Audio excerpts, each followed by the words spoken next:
Sir please আমি একটু দেখা করবো স্যার, প্লিজ স্যার, প্লিজ আমি সাথে একটু দেখা করবো। রংপুরে যে এই যে একটি সেন্ট্রাল রোডস্থ যে জায়গায় একটি বাসায় কিন্তু তাকে আটক করা হয়েছে এবং গোপন সংবাদের ভিত্তিতে আটক করা হয়েছে বলে আমরা জেনেছি। অর্থাৎ আমরা জেনেছি যে এই কিছুক্ষণ আগে, এখন থেকে ঠিক আধা ঘন্টা আগে কিন্তু তাকে এই গোপন সংবাদের ভিত্তিতেই গ্রেপ্তার করা হয়েছে। কিছুক্ষণের মধ্যেই কিন্তু গাড়িতে তোলা হবে। আমরা দেখতে পাচ্ছি মেট্রোপলিটন পুলিশ কমিশনার এসছে এবং ডিসি ক্রাইম তিনিও এসছেন। আমরা দেখতে পাচ্ছি যে রংপুরের যে সেন্ট্রাল রোডের যে পুলিশের কর্মকর্তারা তারাও কিন্তু রয়েছে। আমরা দেখতে পাচ্ছি যে সেন্ট্রাল রোডের যে পোস্ট অফিসের গলি, সেই গলি থেকে কিন্তু এখন গ্রেপ্তার করা হয়েছে এবং এখন কিন্তু এই জায়গার যে দেখতে পাচ্ছি যে জায়গাটি এখন কিন্তু একটু বাসায় কিন্তু তাকে বিভিন্ন জিজ্ঞাসাবাদ করা হচ্ছে এবং তাদের যে পুলিশের যে নিয়ম সেইগুলো কিন্তু শেষ করা হচ্ছে। অর্থাৎ আমরা দেখছি যে রংপুরের এই সেন্ট্রাল রোডস্থ যে জায়গাটি পুলিশ পোস্ট অফিসের গলি, সেই গলি থেকে কিন্তু মেট্রোপলিটন পুলিশ ডিবি পুলিশের গোপন সংবাদের ভিত্তিতে আমরা দেখতে পাচ্ছি যে তাকে আটক করা হয়েছে। আমরা কিছুক্ষণের মধ্যেই কিন্তু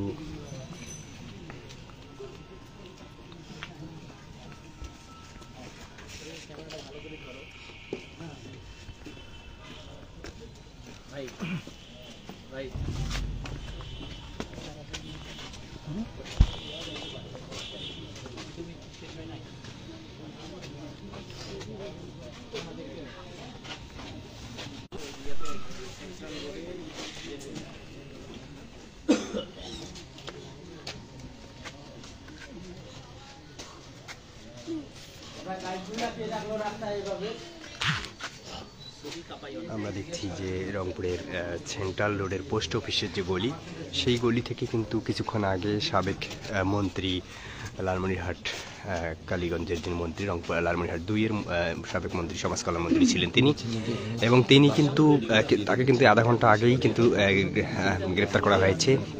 এবং ভিতরে কিন্তু আমরা দেখতে পাচ্ছি যে metropolitan police commissioner, metropolitan DC police এবং ডিবি পুলিশ, সিআইডি সব ধরনের যারা গোয়েন্দা সংস্থার লোক, তারা কিন্তু গোপন সংবাদের ভিত্তিতে তাকে গ্রেপ্তার করা হয়েছে। এবং আমরা দেখতে পাচ্ছি যে তাদেরকে দেখার জন্য কিন্তু তাদের প্রস্তুত রয়েছে। আমরা দেখছি যে মেট্রোপলিটন থানা থেকে যে পুলিশ এবং পুলিশের যে অন্যান্য গাড়িগুলো রয়েছে, সেগুলো কিন্তু সারি সারি করে রাখা হয়েছে এবং একটু পরেই কিন্তু সেই গাড়িতে তোলা হবে সাবেক মন্ত্রীকে। এবং আপনারা জানেন যে 5 তারিখের যে আন্দোলন, সেই আন্দোলনে কিন্তু বিভিন্নভাবে এই রংপুর থেকে শুরু করে সারা বাংলাদেশে কিন্তু বৈষম্য বিরোধী শিক্ষার্থীদেরকে কিন্তু বৈষম্য বিরোধী শিক্ষার্থী যারা আছে তারা কিন্তু মামলা করে এবং বৈষম্য বিরোধী আন্দোলনের মামলায় কিন্তু এই সাবেক মন্ত্রী তাকে কিন্তু গ্রেপ্তার করা হয়েছে। এবং আপনারা জানি, আপনাদেরকে যদি একটু জানাই যে এই রংপুরে কিন্তু গত 5 তারিখে সরকার পতনের পরেই কিন্তু আমরা দেখলাম যে খুব বেশি নেতাকর্মী গ্রেপ্তার না হলেও কিন্তু আমরা এখন দেখেছি যে এখানকার সাবেক সাধারণ সম্পাদক যিনি ছিলেন তুষারকান্তি মণ্ডল, আরও 2-1 নেতাকর্মী সহ কয়েকজনকে গ্রেপ্তার করেছে এবং বেগম রোকেয়া বিশ্ববিদ্যালয় থেকেও কিন্তু 2-1জনকে গ্রেপ্তার করা হয়েছে। তবে আজকে আমরা হঠাৎ করে দেখতে পেলাম যে গোপন সংবাদের ভিত্তিতে এই সাবেক মন্ত্রী তাকে কিন্তু গ্রেপ্তার করা হয়। অর্থাৎ আমরা যদি আপনাদেরকে একটু বলি যে এই রংপুর কিন্তু রণক্ষেত্র ছিল এবং এই রংপুর কিন্তু আবু সাঈদের যে রংপুর এখন বলা হচ্ছে, সেই আবু সাঈদের 16 জুলাই কিন্তু এই আবু সাঈদ কিন্তু পুলিশের গুলিতে নিহত হন। এবং এই তারপরে কিন্তু আমরা দেখেছি যে আন্দোলন কিন্তু 16 জুলাই পরেই কিন্তু সারা বাংলাদেশে আরও তুঙ্গে ওঠে এবং সেই আবু সাঈদ আমরা দেখেছি যে বেগম রোকেয়া বিশ্ববিদ্যালয়ের সামনেই ঠিক তাকে গুলি করে পুলিশের গুলিতে নিহত হন আবু সাঈদ। এবং আমি আরেকটি বিষয় যদি আপনাদেরকে বলি যে এই আবু সাঈদের নিহত হওয়ার পরপরই কিন্তু আমরা দেখেছি যে সারা বাংলাদেশের যে আন্দোলন, ছাত্র জনতা তারা কিন্তু মাঠে নেমে পড়ে এবং তারপরই কিন্তু আমরা দেখেছি যে বিভিন্নভাবে কিন্তু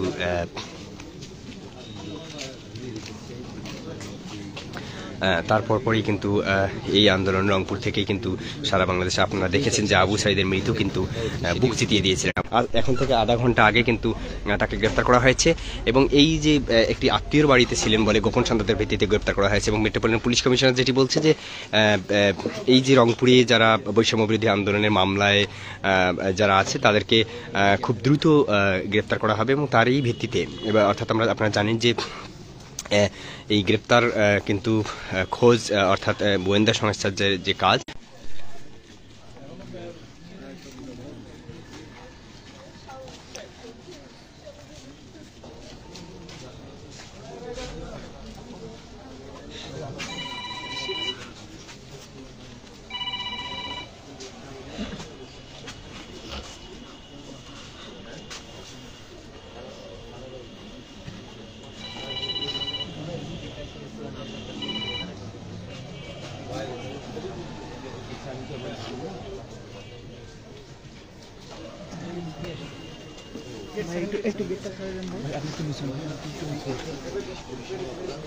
আমরা দেখছি যে এখন কিন্তু এই কিছুক্ষণের মধ্যেই কিন্তু সাবেক সমাজ কল্যাণ মন্ত্রী তাকে কিন্তু বের করা হবে।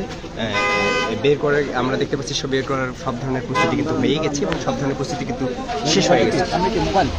হ্যালো হ্যাঁ মোবাইলটা আমরা দেখতে পাচ্ছি যে এখন কিন্তু এই সাবেক যে মন্ত্রী সাবেক সমাজ কল্যাণ মন্ত্রী নুরুজ্জামান তাকে কিন্তু বের করা হবে বা বের করার সব ধরনের প্রস্তুতি সেগুলো কিন্তু শেষ করা হয়েছে এবং এখন কিন্তু গাড়িতে তোলা হবে। আমরা দেখতে পাচ্ছি যে এখানে metropolitan police commissioner DC crime metropolitan police OC তিনিও আছেন। এখন কিন্তু আমরা দেখছি যে আপনারা দেখছেন যে আমি একটু দেখা করবো স্যার প্লিজ স্যার প্লিজ আমি সাথে একটু দেখা করবো। আমরা দেখছি যে সাবেক মন্ত্রী জামান কিন্তু গ্রেপ্তার হয়েছেন।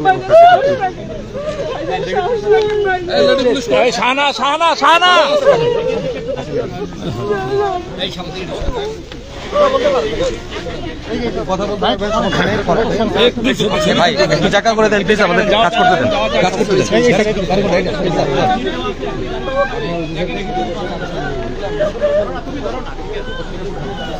আমরা দেখতে পাচ্ছি যে মেট্রোপলিটন পুলিশের যে ডিবির অভিযানের পরে এখন গ্রেপ্তার করা হয়েছে সমাজ কল্যাণ মন্ত্রী নুরুজ্জামান, তাকে কিন্তু গ্রেপ্তার করা হয়েছে।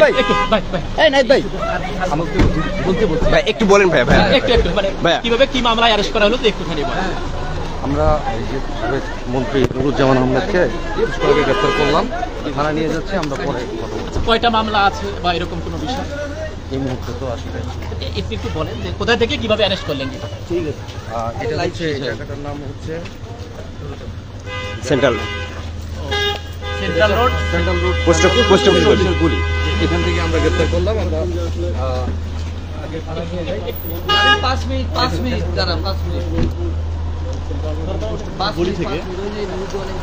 আমরা দেখতে পাচ্ছি যে সাবেক মন্ত্রী তাকে কিন্তু নিয়ে যাওয়া হচ্ছে, অর্থাৎ এই সাবেক মন্ত্রী নুরুজ্জামান তাকে কিন্তু সেন্ট্রাল রোডের পোস্ট অফিসের যে গলি সেই গলি থেকে কিন্তু নিয়ে যাওয়া হচ্ছে এবং এখন থেকে আধা ঘন্টা আগে